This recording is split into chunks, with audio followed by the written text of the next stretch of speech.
Hi ಎಲ್ರಿಗೂ welcome back to my YouTube channel. So ನಾನು last ವಿಡಿಯೋದಲ್ಲಿ ಹೇಳ್ದಂಗೆ ನಾನು ನೀರು ಸಾಗರಕ್ಕೆ ಹೋದಾಗ ಯಾವುದ್ಯಾವ್ದು ರೆಸಿಪೀಸ್ ಮಾಡಿದ್ನಲ್ಲ ಅದನ್ನೆಲ್ಲ ಸಪ್ರೇಟಾಗಿ ನಿಮ್ಮ ಹತ್ರ ಶೇರ್ ಮಾಡ್ಕೋತೀನಿ ಅಂತ ಹೇಳಿದ್ದೆ.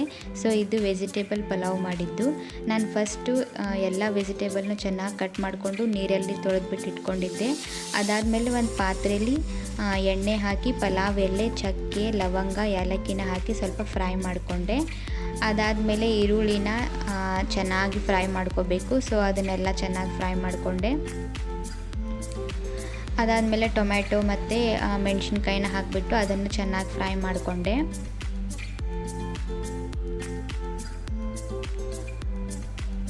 ಅದಾದಮೇಲೆ ಎಲ್ಲ ವೆಜಿಟೇಬಲ್ನು ಹಾಕಿದೆ. ಅಂದರೆ ನಾನು ಇಲ್ಲಿ ತೊಗೊಂಡಿದ್ದು ಬೀನ್ಸು, ಕ್ಯಾರೆಟು ಮತ್ತು ಪುದೀನ ಸೊಪ್ಪು ಮತ್ತು ಆಲೂಗಡ್ಡೆ ಮತ್ತು ಸ್ವಲ್ಪ ಕೊತ್ತಂಬರಿ ಸೊಪ್ಪು,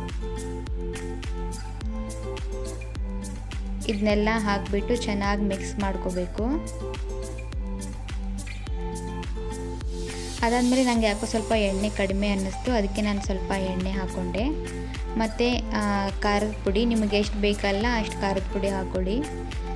ಅದಾದಮೇಲೆ ಅರಿಶಿನ ಪುಡಿ ಮತ್ತು ರುಚಿಗೆ ತಕ್ಕಷ್ಟು ಉಪ್ಪು ಮತ್ತು ಸ್ವಲ್ಪ ಗರಂ ಮಸಾಲ ಹಾಕ್ಕೊಳ್ಳಿ ಮತ್ತು ಸ್ವಲ್ಪ ತುಪ್ಪ ಹಾಕ್ಕೊಳ್ಳಿ. ಅದಾದಮೇಲೆ ನಾನು ಇಲ್ಲಿ ಬಾಸುಮತಿ ಅಕ್ಕಿನ ತಗೊಂಡಿದ್ದೆ.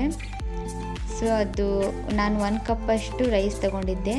1 ಕಪ್ಪಷ್ಟು ರೈಸ್ ತಗೊಂಡ್ರೆ 2 ಕಪ್ಪಷ್ಟು ನೀರು ಹಾಕಬೇಕು.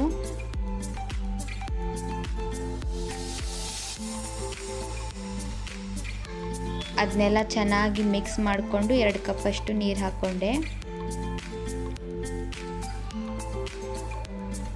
ಸ್ವಲ್ಪ ಬಾಯ್ಲ್ ಆದಮೇಲೆ ಮತ್ತೆ ಸ್ವಲ್ಪ ಅದಕ್ಕೆ ಲಿಂಬೆಹಣ್ಣನ್ನು ಹಿಂಡ್ಕೊಂಡಿದ್ದೆ. ಸೊ ಅದಾದಮೇಲೆ ಅದಕ್ಕೆ ಚೆನ್ನಾಗಿ ಬಾಯ್ಲ್ ಮಾಡೋಕ್ಕೆ ಬಿಟ್ಟೆ. ನಿಜವಾಗ್ಲೂ ಸಖತ್ತಾಗಿತ್ತು. ಸೊ ನೀವು ಒಂದ್ಸಲ ಟ್ರೈ ಮಾಡಿ, ಇಷ್ಟ ಆಗ್ಬೋದು. ನನಗಂತೂ ತುಂಬ ಇಷ್ಟ ಆಯಿತು. ಸೊ ಈ ವಿಡಿಯೋ ಇಷ್ಟ ಆದರೆ ಲೈಕ್ ಮಾಡಿ ಮತ್ತು ಸಬ್ಸ್ಕ್ರೈಬ್ ಮಾಡಿ ನನ್ನ ಚಾನಲ್ನ. ಬಾಯ್.